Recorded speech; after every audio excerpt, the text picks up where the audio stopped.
అంటే తలవలసినది ప్రార్థన చేసుకుందాం. పరిశుద్ధ మహాగణుడ, మీ ఘనమైన ఉన్నతమైన శ్రేష్టమైన నామానికి కృతజ్ఞతలు స్తోత్రములు చెల్లిస్తున్నాను.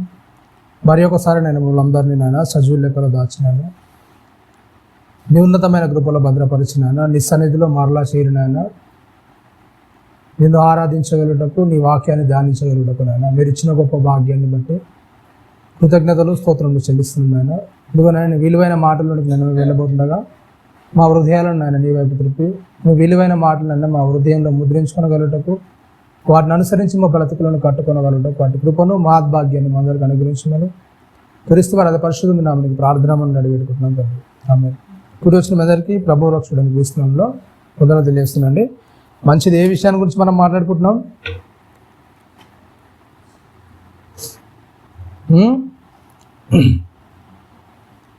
తరల వెనుకున్న దేవుని తలంపు అనే విషయంలో అబ్రహాం గారి దగ్గర మనము ఆగాం. ఓకేనా? మనకు బైబిల్ గ్రంథంలో చూస్తే ఎక్కువ అధ్యాయాలు రాయబడింది ఎవరి గురించి అంటే, ఇక్కడ ఆదికాండంలో అబ్రహాం గారి గురించి ఏం చేయబడింది చెప్పండి? ఎక్కువ అధ్యాయాలు, ఒక 12 అధ్యాయాల దాకా అబ్రహాం గారి గురించే రాయబడి ఉంటుంది. 12 అధ్యాయాల దాకా. ఎందుకంటే ఆయన ఇజ్రాయేలుకు మూల పురుషుడు, అలాగే దేవునికి స్నేహితుడిగా పిలువబడ్డాడు.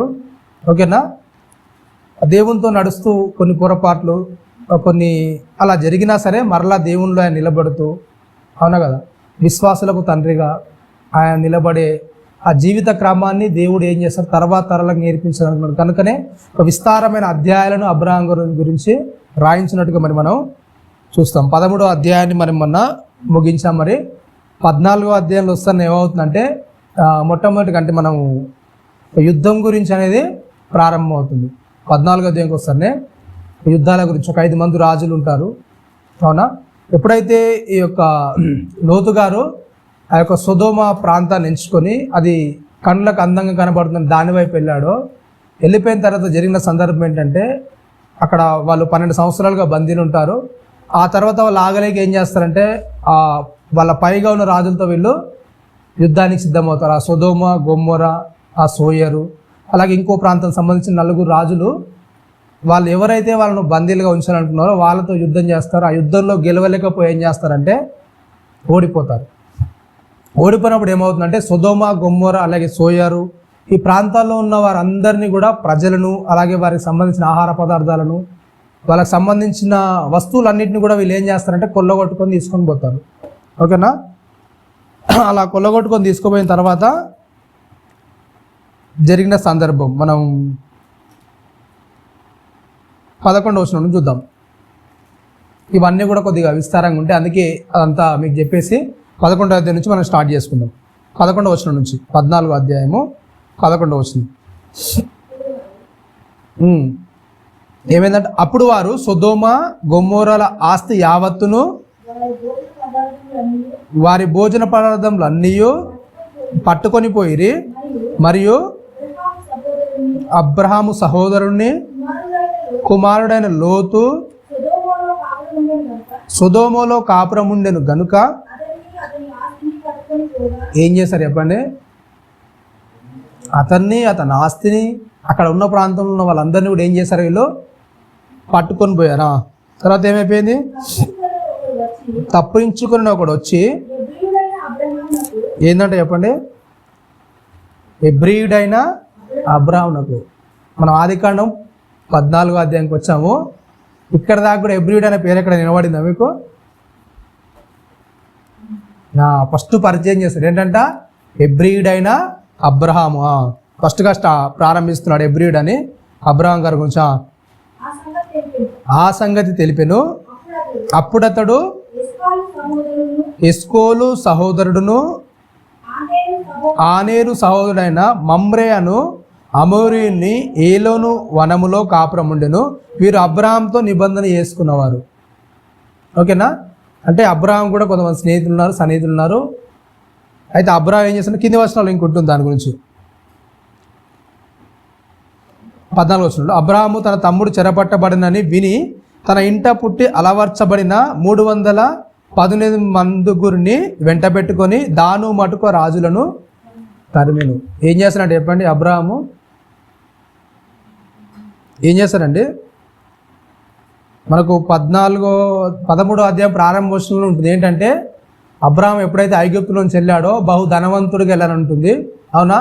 ఎప్పుడైతే ధనవంతుడు ఉంటున్నాడు అబ్రహాం గారి తెలివితేటలు ఏంటంటే, ఆయనకంటూ సపరేట్ ఏం చేసుకున్నాడండి, ఒక సైన్యాన్ని సిద్ధం చేసుకున్నాడు.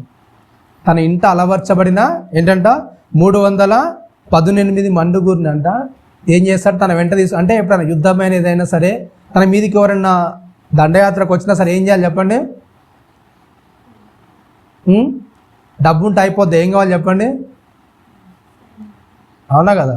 డబ్బు ఉంటే పని కాదు, ఏం చేయాలి, మన తోటి అంటే మనకి ఆపద వస్తే పోరాడడానికి కూడా ఏం కావాలి, మనుషులు అనేది కావాలి. అలాంటి వారిని ఏం చేశాడు అబ్రహాం గారు తయారు చేసి పెట్టుకున్నాడు. ఓకేనా? ఎప్పుడైతే ఇలా యొక్క తమ్ముని సహోదరుడు వాళ్ళ అలా పట్టబడ్డాడో, లోతు చెరపట్టబడ్డాడో, ఆ సంగతి తెలియగానే ఏం చేశాడు, వాళ్ళందరినీ కూడా తీసుకొని వెళ్ళాడు యుద్ధానికి. ఇక్కడ మనం నేర్చుకోవాల్సింది ఏంటంటే, ఎప్పుడైతే మనకు మన బంధువులక మన సహోదరులక ఏదైనా చిన్న చిన్న ప్రాబ్లం వచ్చాయనుకోండి, అప్పుడు ఏం చేస్తాం చెప్పండి, మనకు వాళ్ళ గొడవలు అయితే ఏం చేస్తాం, మనం ఏం చేస్తారండి, వాళ్ళకి ఏదైనా అన్యాయం జరిగినప్పుడు మనం ఏం చేస్తారు, వాళ్ళకు మనకు మాటలు లేవు, అవునా? వాళ్ళ వల్ల మనకేదో అన్యాయం జరిగింది, అయినా వాళ్ళకి అన్యాయం జరిగినప్పుడు మనం ఎలా స్పందిస్తాం చెప్పండి. అబ్రహాం గారిని వదిలేసి లోతు గారు వెళ్ళిపోయారు, అవునా? ఒక చక్కటి ప్రాంతం చూస్తున్నాడు, ఆయన ప్రదేశానికి వెళ్ళిపోయాడు, అవునా కదా? ఎప్పుడైతే ఆయన చెరపట్టబడ్డాడు, ఆయన ఇలా సొమ్మంతా కూడా, ఆయన ఆహార పదార్థాలు అన్నింటిని కూడా, వాళ్ళందరినీ కూడా చెరపట్టాలని ఎప్పుడైతే అబ్రహాం గారు తెలిసిందో ఒక్క నిమిషం కూడా ఆగలేదు. ఏం చేస్తారు చెప్పండి, వెంటనే నా సహోదరుని కుమారుడు ఇలా చెరలో ఉంటే ఎలా అని ఏం చేశాడు, తను యుద్ధం చేయడానికి ఏమైపోయాడు చెప్పండి, సిద్ధమైపోయాడు, అవునా కదా? అంటే నా బంధువులకు, నా స్నేహితులకు, నా అనుకునే వారికి ఎవరైనా కష్టం వస్తే ఏం చేయాలి చెప్పండి, ఎప్పుడైనా సరే ఏం చేయాలి, మనం ఏం చేయాలండి, ముందు ఉంటారా వెనక పడతారా, ఏం చేస్తారు చెప్పండి. అంటే అబ్రహాం గారు ఇక్కడ నేర్పిస్తుంది ఏంటంటే, అబ్రహాం గారితో దేవుడు స్నేహితుడిగా నలవడానికి, ఆ స్నేహితుడిగా అబ్రహాం గారిని పిలుచుకోవడానికి కారణం ఏంటంటే, తను ఎలా ఉన్నా సరే, ఏ ఇబ్బందులు ఉన్నా సరే, ఎట్లాంటి పరిస్థితుల్లో ఉన్నా సరే, తన వారికంటే ఆపద వస్తే ఏం చేస్తాడు ఇప్పుడు అబ్రహాం గారు, ఏం చేస్తాడు, ముందు నిలబడతాడు, అవునా కదా? నా వాళ్ళ కష్టం వస్తే నేను ఉండకుంటే ఎలా, వాళ్ళ ముందు, అవునా కదా? నా వాళ్ళకంటే నేను ఉన్నాను కదా, నేను ఉన్నప్పుడు వాళ్ళ ముందు నేను ఉండకుంటే ఎలా, వాళ్ళకి నేను సహాయం చేయకుంటే ఎలా, వాళ్ళ ఇబ్బందుల్లో నేను ఇడిపించకుంటే ఎలా చెప్పి నేను ఉండేం లాభం, అవునా కదా? మరి అట్లాంటి మనసు మనకు ఉంటుందా చెప్పండి. మన సొంత వాళ్ళు, మన దగ్గర వాళ్ళు ఎవరన్నా ఇబ్బంది పడుతుంటే అట్లాంటి ఆపద మనం తీర్చగలిగే ఆ స్థాయి అనేది మనకు ఉన్నప్పుడు వాళ్ళని ఓదార్చడానికి, వాళ్ళకి ఆ ఇబ్బంది లేకుండా ఉండడానికి మన మనసు అనేది ఎప్పుడైనా పరితపిస్తుందా వాళ్ళ గురించి? వెళ్తుందా అండి? ఎప్పుడైనా వెళ్ళడానికి ఇష్టపడతాం మనం? వాళ్ళు చాలా బాధలు ఉన్నారు, ఇబ్బందులు ఉన్నారు, అరే అంత బాధలు ఉన్నారు, మరి ఓదార్చాలి కదా. అలా ఇబ్బందులు వదిలేస్తే ఎలా, మన వాళ్ళు కదా, మన సొంతోళ్ళు కదా, మన సహోదరులు కదా, అలా ఇబ్బందులు వదిలేస్తే ఎలా అని మనం ఎప్పుడైనా వెళ్ళడానికి అబ్రహాం గారిలాగా సిద్ధంగా ఉంటావా? అవునా కదా? చాలా విషయాలు అయితే అబ్రహాం గారు కూడా డాడీ ఏమైందంట, అందులో ఒకటి తప్పించుకొని చేంజ్ చేశాడు చెప్పండి. అబ్రహాం గారు చెప్తే ఆ సందర్భాన్ని బట్టి ఏం చేశాడు చెప్పండి, ఈయన రెడీ అయిపోయాడు యుద్ధానికి, అవునా కదా? మరి నేడు మన పరిస్థితిలో ఉంటాయి చెప్పండి. ఎవడో ద్వారా వినడం కాదు, వాళ్ళ ద్వారానే మనం విన్నా కానీ మనం ఏం చేయం చెప్పండి, ఏం చేస్తాం? ఎవరు వచ్చి మనకు చెప్పడం కాదు, వాళ్ళ కష్టంలో ఉన్నారు, వాళ్ళ కష్టంలో ఉండి వాళ్ళు చెప్పినా కానీ మనం ఏం చేయం చెప్పండి, అవునా కదా? స్పందించలేని పరిస్థితిలో ఉన్నాం కాబట్టి ఒకసారి జాగ్రత్తగా మనం ఏం చేసుకోవాలి, పరీక్షించుకోవాలి, అవునా కదా? మనం ఎలాంటి పరిస్థితుల్లో ఉన్నాము, ఏ విధంగా మన మనస్సులు అనేవి అసలు ఎలా ఉన్నాయి, అవునా? అవతల ఇబ్బంది ఆపద అన్నప్పుడు అంటే దేవుని పక్షంగా మనం ఉండి స్పందించకుండా ఎలా చెప్పండి, అవునా కదా? దేవుళ్ళు నేను నడుస్తున్నాను, దేవుళ్ళు నేను ఎదుగుతున్నాను అని చెప్పుకుంటూ, దేవుడు అంటే నాకు తెలుసు అని చెప్పుకుంటూ, ఏ వ్యక్తి కన్నా కష్టము ఆపద ఇబ్బంది వచ్చినప్పుడు మనం స్పందించకుండా అలాగే ఒక రాయిలా ఉంటే ఎలా, ఏం లాభం చెప్పండి మనం, అవునా కదా? అబ్రహాం గారు మనకు నేర్పిస్తుంది ఏంటంటే, ఎవరైనా ఆపదలు ఉన్నప్పుడు ఏం చేయాలి చెప్పండి? ఆపద ఒకవేళ మనకు తీర్చడం మన సాధ్యమైతే మన వలన అయితే ఏం చేయాలి? ఆపదను అనేది తీర్చాలి. అయితే నాకు జరిగిన గమ్మత్ ఏంటంటే, ఇది అయిన తర్వాత చూడండి, ఇంకా రాత్రివేళ అతడును అతని దాసులను వారికి ఎదురుగా మునలు తీర్చి వారిని కొట్టి దమస్కునకు ఎడమ తట్టున హోబా మటుకు తరిమిరి. ఆస్తి యావత్తు తిరిగి తెచ్చి తన తమ్ముడైన లోతునకు అతని ఆస్తిని, స్త్రీలను, ప్రజలను తిరిగి తీసుకొని వచ్చెను. అతడు ఏంటంట, కదోర్లా యోమారును అతనితో కూడిన రాజును ఓడించి తిరిగి వచ్చినప్పుడు సొదొమ రాజును అతన్ని ఎదుర్కొనుటకు రాజు లోయ అనే షావే లోయ మటుకు బయలుదేరి వచ్చెను. మరియు షాలేము రాజైన మెల్కిషెదకు రొట్టెను ద్రాక్షరసమును తీసుకొని వచ్చెను. అతడు సర్వోన్నతుని దేవుని యాజకుడు. ఏమైపోయింది చెప్పండి?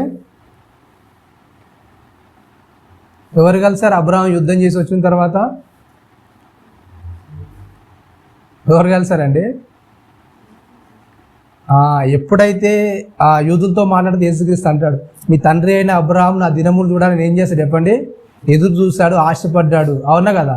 అలాంటి ఆశ అనేది ఉన్నప్పుడు ఎప్పుడైతే నాకు ఇంత మంచి మనసు అనేది ఉందో, అవతల ఇబ్బంది పడుతుంటే ఆ తట్టుకోలేని మనస్సు ఉందో, సర్లే నా వాళ్ళ గురించి నేను ఎలాగైనా సిద్ధపడుతున్నా, ప్రాణం పెట్టడానికి సిద్ధమని ఎప్పుడైతే అబ్రహాం గారు అనుకున్నారో, ఆ యుద్ధం అనేది ఎప్పుడైతే కొనసాగించి వచ్చాడో, ఆయనకు జరిగింది ఏంటంటే, ఏదైతే అనుకుంటున్నాడో అది ఏం చేశాడు చెప్పండి? ఆయన దేవుడు ఏం చేశాడు? ఆ కోరికను మెల్కిసెదకు వచ్చాడు. ఏంటంటే రొట్టె ద్రాక్షరసం పట్టుకుని ఏం చేశాడు? వచ్చాడు. అవును, ఆయనకు కనిపించాడు. ఏదైతే ఆయన అనుకుంటున్నాడు, నేను చూడాలి, అవునా కదా, నేను చూడాలనుకున్నాడు. చూడాలనుకున్న దినాన్ని ఏం చేశాడు దేవుడు? యేసుక్రీస్తు వారు ఎప్పుడో వస్తారు, కానీ ఏం చేశాడు? ముందు ఏం చేశారు? అబ్రహాం గారికి ఏం చేశారండి? అవునా, ముందే ఆయనకు ఎప్పుడైతే మనకు మంచి మనసు అనేది ఉంటుందో, ఆ పరిశుద్ధమైన జీవితం మన జీవితాల ముందు కొనసాగుతుందంటే, అవతల మీద ద్వేషాలు, ఆ కోపాలు, ఇలాంటి స్వభావం అనేది ఏం లేకుండా ఎప్పుడైతే మన హృదయాలు ముందుకు వెళ్తుంటాయో, దేవుడు ఏం చేస్తాడు? ఎప్పుడు మనతో కలిసి నడవడానికి, కలిసి మాట్లాడడానికి, అవునా కదా, వీటన్నిటి కూడా దేవుడు ఏం చేస్తాడు? మనతో సహకరించడానికి ఇష్టపడతాడు. ఎప్పుడైతే మన మనసు మంచిగా ఉండదో అవి ఏం చేస్తాం చెప్పండి? మనం ఏదో ఉన్నామంటూ ఉంటాం, కానీ దేవునికి ఆ దగ్గర సన్నిహిత్యం అనేది మనకు ఉండదు. ఎప్పుడైతే ఈ మంచి పని అబ్రహాం గారు జరిగించగానే ఏం చేశాడు? ఎప్పుడైతే మెల్కిసెదకు అతనికి ఎదురయ్యాడు, రొట్టె ద్రాక్షరసాన్ని ఇచ్చాడు. తర్వాత ఏమైంది? ఆ పదవంతుని అనేది తీసుకుంటాడు. అప్పుడు అతడు అబ్రహామును ఆశీర్వదించి ఆకాశమునకు భూమికిని సృష్టికర్త సర్వోన్నతుడైన దేవుని వలన అబ్రహాము ఆశీర్వదించబడును గాకానియు, నీ శత్రువులను నీ చేతికి అప్పగించిన సర్వోన్నతుడకు దేవుడు స్తుతింపబడును గాకానియు చెప్పెను. అప్పుడు అతడు అన్నింటిలోనూ ఇతనికి 10వ వంతు ఇచ్చెను. సొదొమ రాజు మనుష్యులు నాకిచ్చి ఆస్తిని నీవే తీసుకొని పొమ్మని అబ్రహాంతో చెప్తున్నాడు. ఏంటంటే చెప్పండి? ఆ సొదొమ రాజు అన్నాడు ఏంటంటే చెప్పండి? ఏం చేయి? ఆ ప్రజలు నాకు ఇచ్చేసి ఆస్తిని అంతా నువ్వేం చేయి? తీసుకొని పోన్నాడు. అప్పుడు అబ్రహాం గారు ఏమంటున్నారు చూడండి. అబ్రహాము, నేనే అబ్రహామును ధనవంతునిగా చేసి తినని నీవు చెప్పకుండునట్లు ఒక నూలు పోగైనను చెప్పుల వారైనను నీ వాటిలో ఏదైనాను తీసుకొనని ఆకాశమునకును భూమికిని సృష్టికర్త అయిన సర్వోన్నతుడును దేవుడైన యెహోవా ఎదుట నా చెయ్యి ఎత్తి ప్రమాణం చేసి ఉన్నాను. ఏంటంటే చెప్పండి? యుద్ధం చేసింది ఆయన, కొల్లగొట్టుకొని వచ్చింది ఆయన, అంత తెచ్చాడు. కానీ ఏంటంటే తీసుకో అంటే కూడా ఏం చేస్తాడు చెప్పండి? ఏంటంటే చెప్పండి?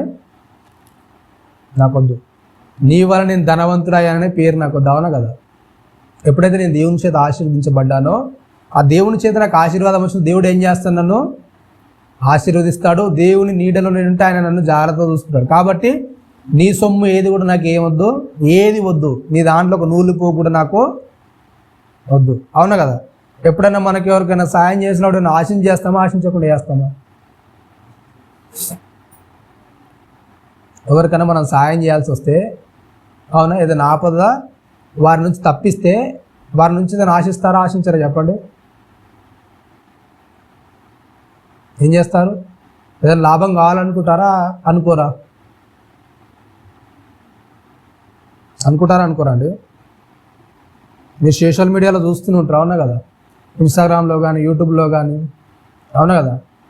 చిన్న చిన్న ఆహార పొట్లాలు ఇచ్చేసి ఒక వాటర్ బాటిల్ ఇచ్చేసి ఏం చేస్తారు చెప్పండి? ఏం చేస్తారు? ఛానల్స్లో పెట్టేసి వాళ్ళ ఛానల్ గ్రో అవ్వడానికి, అవునా? దానివల్ల డబ్బులు సంపాదించుకోవడానికి, అవునా లేదా? లేకుంటే వాళ్ళు చెప్పే మాట అంటే ఇంకొకరిని ఏం చేయాలి? ఇన్స్పైర్ చేయాలి, అవునా కదా? మనుషులందరూ ఏంటంటే బద్దకస్తులుగా అయిపోయారు. అవతల వాళ్ళకి సాయం చేయాలని ఆలోచన మనుషులు మర్చిపోయారు. కనుక ఏం చేయాలి? అవతలని మనం పురికొల్పాలంటే ఏం చేయాలి? ఇట్లాంటివి కొన్ని చూడడం వల్ల ఏమవుతుంది? అవతలని కూడా ఏమవుతుంది చెప్పండి? వాడు కూడా చేయాలని ఆలోచన కలుగుతుంది అని అనుకుంటారు, అవునా కదా?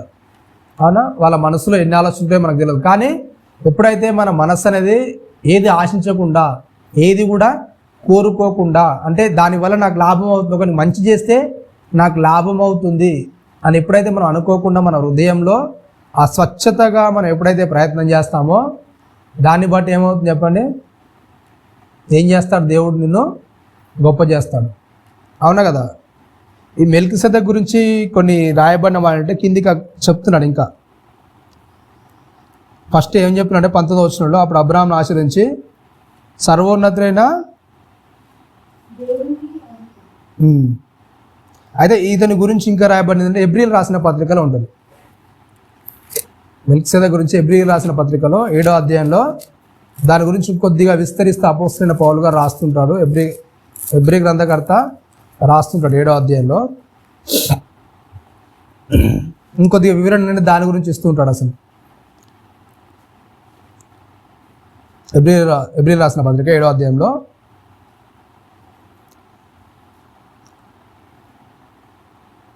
ప్రారంభోచనం నుంచి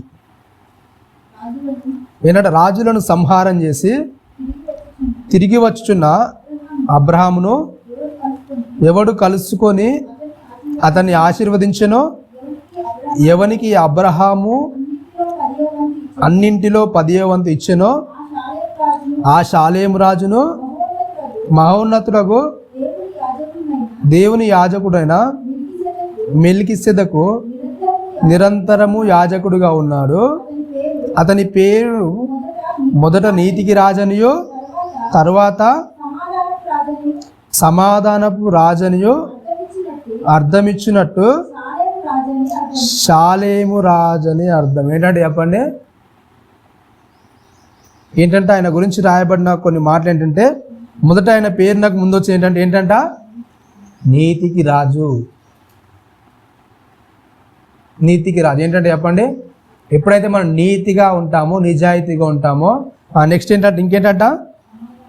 సమాధానానికి రాజు. ఏంటంట? అబ్రహాంకు ఎదురుపడడానికి గల కారణం ఏంటంటే నీతిగా ఉన్నాడు, అలాగే ఏంటంట సమాధానంతో ఉన్నాడు, అవును కదా? మన జీవితాల్లో కూడా ఎప్పుడైతే నీతిగా సమాధానంగా ఉంటామో దేవునికి మనం ఏం చేస్తాం చెప్పండి?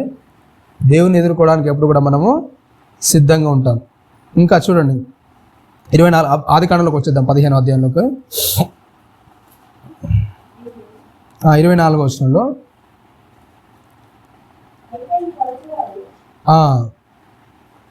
అయితే ఈ పడుచువారు భుజించిన తప్ప నాతో కూడా వచ్చున్నవారు ఆనేరు, ఎస్కోలు, మమ్రే అను వారికి ఏ భాగములు రావాలనో ఆ భాగములు మాత్రం వారిని తీసుకొనిమ్మని సొదొమ రాజుతో చెప్పింది. ఏం చేస్తారంటే ఆయనతో యుద్ధానికి ఎవరైతే వచ్చారో ప్రముఖులు, వాళ్ళకు మాత్రం ఏం చేయి, వాళ్ళకు భాగాలు ఇచ్చేయి, నాకు మాత్రం నీ నుంచి ఒక నూలుపో కూడా నాకు అవసరం లేదు, అవునా కదా? ఎప్పుడైతే అలాంటి నీతిగా మన బ్రతుకులు ముందుకెళ్తాయో దాన్ని బట్టి ఏం చేస్తుంది చెప్పండి?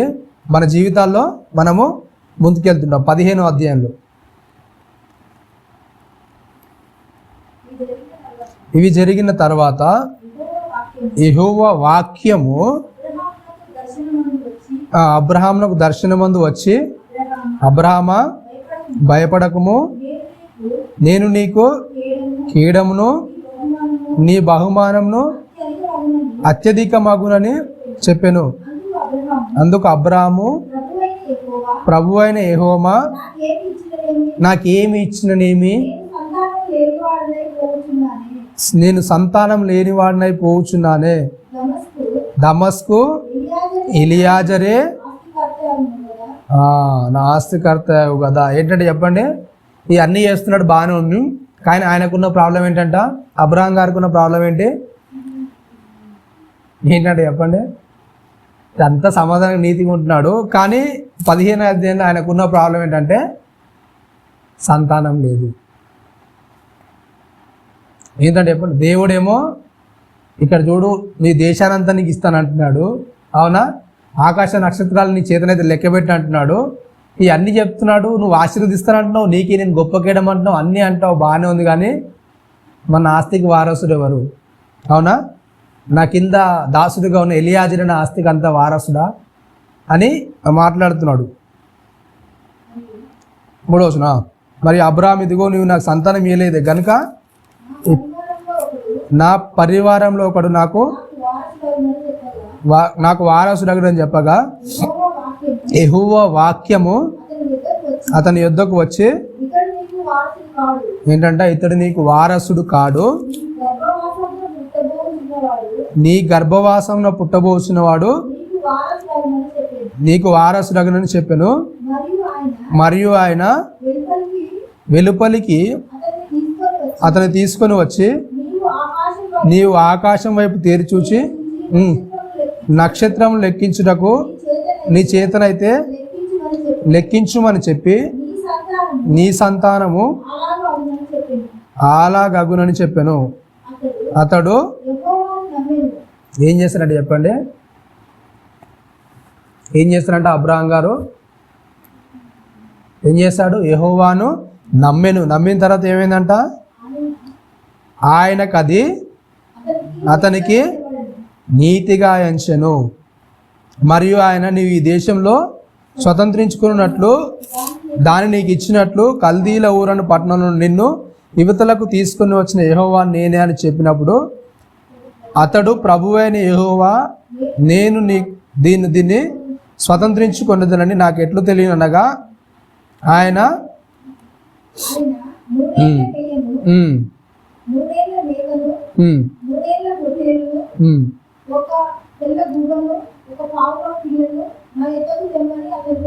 ఇవన్నీ అయిపోయి 12వ అధ్యాయంలో 12వ వచనంలో అబ్రహామునకు గాఢ నిద్ర పట్టెను, ఏంటంటే భయంకరమైన కటిక చీకటి అతని కమ్మగా ఆయన నీ సంతతి వారు తమది కాని పరదేశమందు నివసించి ఆ దేశపు వారికి దాసులుగా ఉందురు. వారు 400 ఏండ్లు వారిని శ్రమ పెట్టుదురు. వీరు వారికి దాసులవుదురు. ఆ జనమునకు నేనే తీర్పు తీర్చుదును. తర్వాత వారు మిక్కిలి ఆస్తితో బయలుదేరి వచ్చుదురు. నీ క్షేమముగా నీ పితరుల యొద్దకు పోదువు. మంచి వృద్ధాప్యమందు పాతి పెట్టబడదువు. ఇంకా అమోరీల అక్రమము ఇంకనూ సంపూర్ణం కాలేదు కనుక నీ 4వ తరము ఇక్కడ మరలా వచ్చుదురని నిశ్చయంగా తెలుసుకొనమని అబ్రహాముతో చెప్పాను. ఏం చెప్తున్నాడు చెప్పండి, అబ్రహాముతో ఏం చెప్తున్నాడు అండి? దేవుడు మాట్లాడుతున్నాడు. దేని గురించి మాట్లాడుతున్నాడు? దేని గురించి అండి? ఆయన వెళ్ళిపోయిన తర్వాత ఏమైందో కూడా ఏం చేస్తున్నాడు దేవుడు? ముందే అన్ని చెప్పేస్తున్నాడు.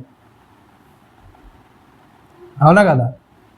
ఆయన వెళ్ళిపోయిన తర్వాత ఏమైందో అదంతా కూడా దేవుడు ఏం చేస్తున్నాడు ముందే, దాని గురించి అంతా కూడా ముందే అబ్రహాముతో ఏం చేస్తున్నాడు? పంచుకుంటున్నాడు. ఇలా జరుగుద్ది, అవునా కదా? నీ సంతానాన్ని ఆకాశ నక్షత్రంలా చేస్తాను. కానీ తర్వాత ఏమైందంటే వాళ్ళ పరిస్థితి ఏమవుతుందంటే ఒక 400 సంవత్సరాలు ఏమవుతారు? వాళ్ళు ఏం చేస్తారు? దాసులు అవుతారు. పరదేశంలోనికి వెళ్ళేసి, అంటే నీ కాని దేశంలోనికి వాళ్ళు వెళ్ళేసి ఏం చేస్తారు? బానిసలుగా మారిపోతారు. 400 సంవత్సరాలు వాళ్ళు అక్కడే ఉంటారు. అవునా కదా? ఇదంతా జరిగిన తర్వాత మరలా ఏం చేస్తాను? నేను వారని మరలా నేనే తీసుకొని వస్తాను.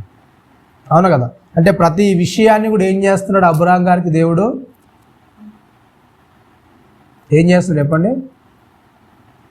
ఇప్పుడు జరిగేది చెప్తున్నాడు, తర్వాత జరగబోయేది, వాళ్ళ తరాల గురించి, ఆయన ఎలా మరణిస్తాడు, ఆయన మరణం గురించి కూడా ఏం చేస్తున్నాడు చెప్పండి? ఏం చేస్తుండో అంతా కూడా అబ్రహాం గారితో ఏం చేస్తున్నాడు చెప్పండి? మాట్లాడుతున్నాడు. అవునా కదా? ఎందుకు అలా మాట్లాడుతున్నాడు? దేవుడు ప్రతిదీ కూడా ఎందుకు అలా చెప్పుకుంటూ వస్తున్నాడు అబ్రహాం గారితో? ఎందుకు అలా చెప్పుకుంటూ వస్తున్నాడు చెప్పండి? అబ్రహాం గారు ఏం చేశారంటే, దేవుడు ఏం చెప్పినా కానీ ఏం చేశాడు చెప్పండి? నమ్మాడు. అవునా కదా? దేవుని మాట నమ్మి దేవుడు ఏం చెప్తే అదే ఏం చేయడానికైనా ఏం చేశారు అబ్రహాం గారు? సిద్ధపడ్డారు. అవునా కదా? మరి మన జీవితాల్లో దేవుడు ఏం చెప్తే అది చేస్తాం. మరి మనం చేస్తామా చేయమండి? దేవుడు ఏం చెప్పినా చేయడానికి ఇష్టపడతామా? దేవునికి ఆపోజిట్గా మన యొక్క భక్తి జీవితాలు ఉన్నాయా? దేవుడు చెప్పినట్టుగానే మన బ్రతుకులు ముందుకు సాగుతున్నాయి చెప్పండి. అవునా కదా?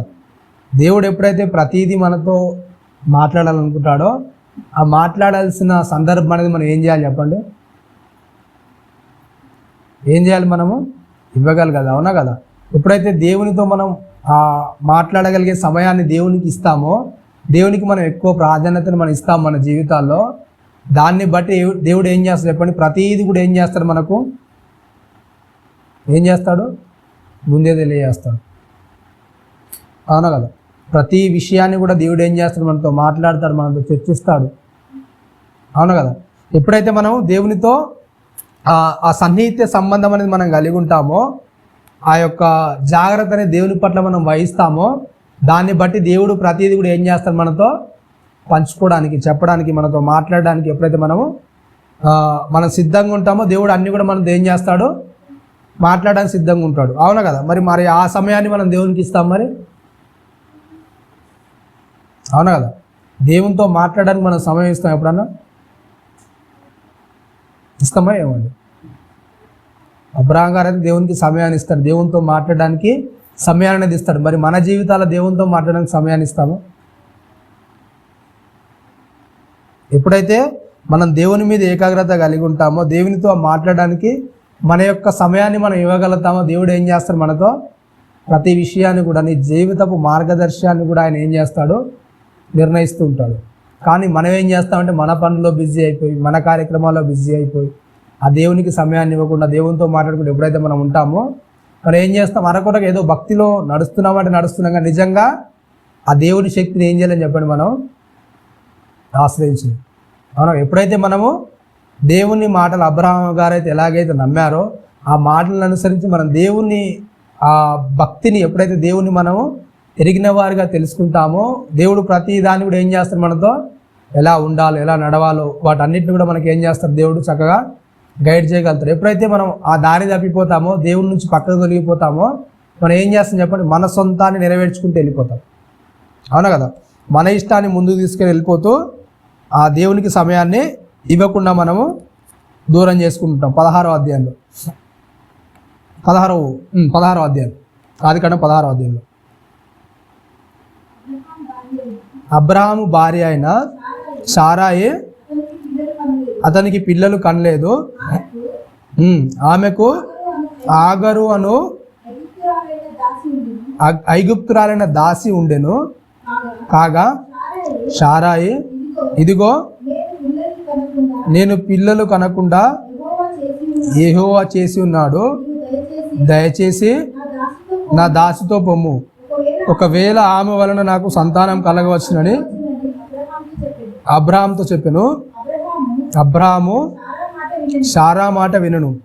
కాబట్టి అబ్రహాము కానాను దేశంలో 10 ఏళ్ళు కాపురమున తర్వాత అబ్రహాము భార్య అయిన సారాయి తన దాసి అయిన ఆగర్ను ఐగుప్తురాలిని తీసుకొని తన పెనిమిటి అయిన అబ్రహామునకు భార్యగా ఉన్నట్లు అతనికి ఇచ్చెను. అవునా? అలా సంతానం అయిపోయింది. అప్పుడు సారాయి మాట్లాడుతున్నాడు ఇంకా, ఆగర్తో పోయినప్పుడు అది గర్భవతి ఆయను, అది తాను గర్భవతినైతుందని తెలుసుకున్నప్పుడు దాని యజమానురాలు దాని దృష్టికి నీచమైనదాయను. అప్పుడు శారాయి, నా ఉసురు నీకు తగులును, నేను నా దాసిని నీ కౌగిటనిచ్చిన తర్వాత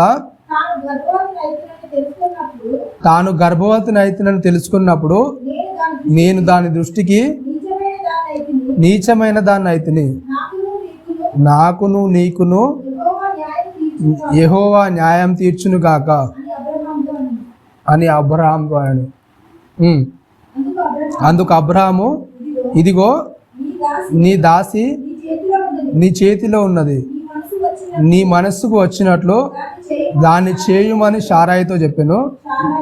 శారాయి దాన్ని శ్రమ పెట్టినందున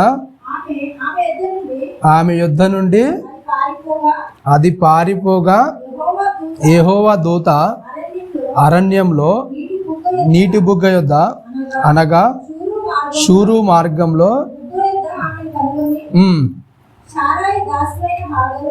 ఏమేం చెప్పండి, ఇదంతా కూడా జరుగుతుంది. అవునా కదా? అంటే అబ్రహాం గారు శారా ఏది చెప్తే కూడా ఏం చేశాడు చెప్పండి? ఏం చేశాడు? అబ్రహాం గారికేమో శారా లోబడింది, శారా మాటకు అబ్రహాం గారు కూడా ఏం చేశారు? విలువనిచ్చారు.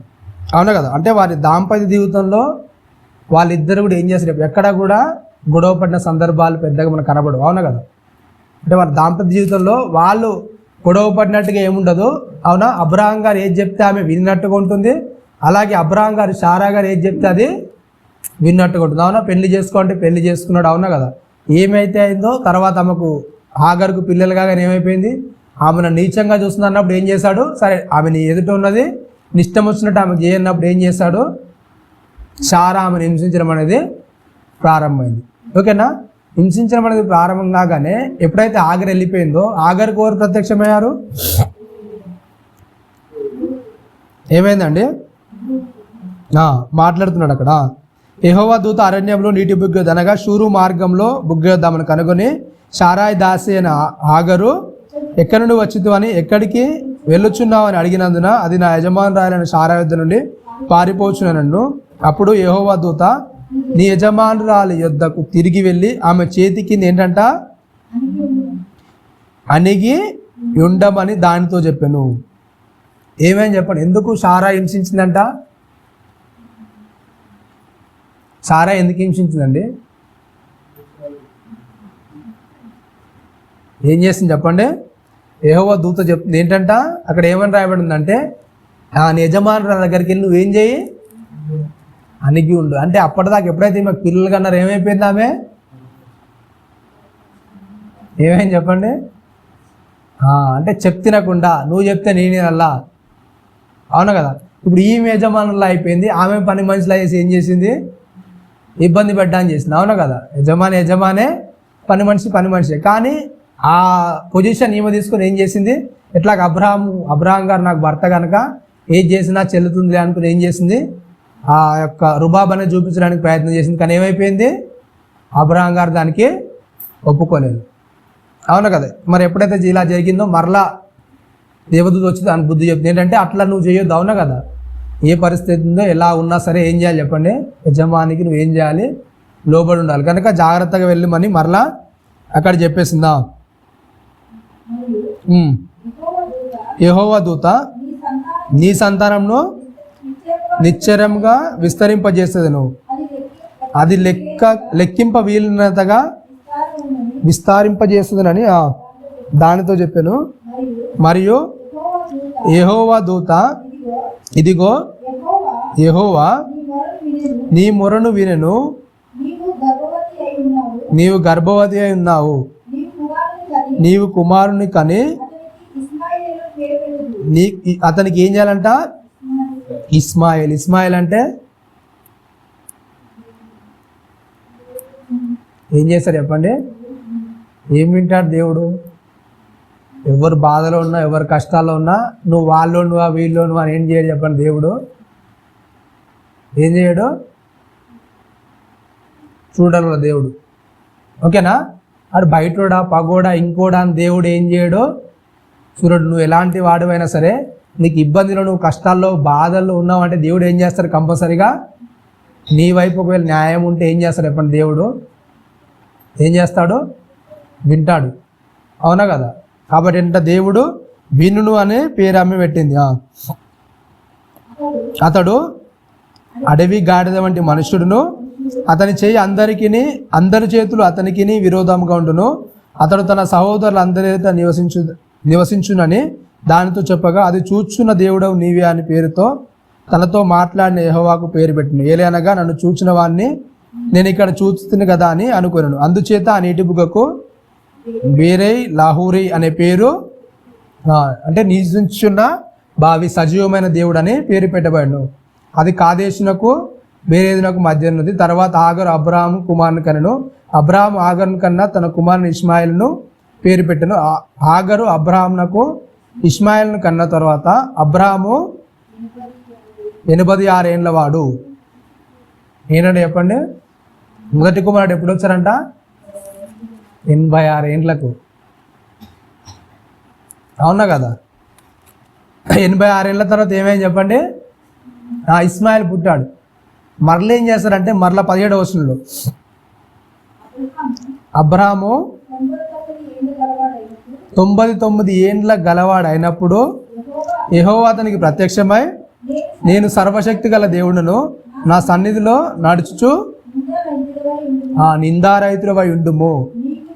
నాకును నీకును మధ్యను నా నిబంధన నియమించి నిన్ను అత్యధికంగా అభివృద్ధి చెందించదని అతనితో చెప్పగా, అబ్రాహాము సాగిలపడి ఉండగా దేవుడు అతనితో మాట్లాడి, ఇదిగో నేను నియమించిన నా నిబంధన నీతో చేసి ఉన్నాను. నీవు అనేక జనములకు తండ్రి వగుదువు, మరియు ఇక మీదట నీ పేరు అబ్రాహాము అనబడదు.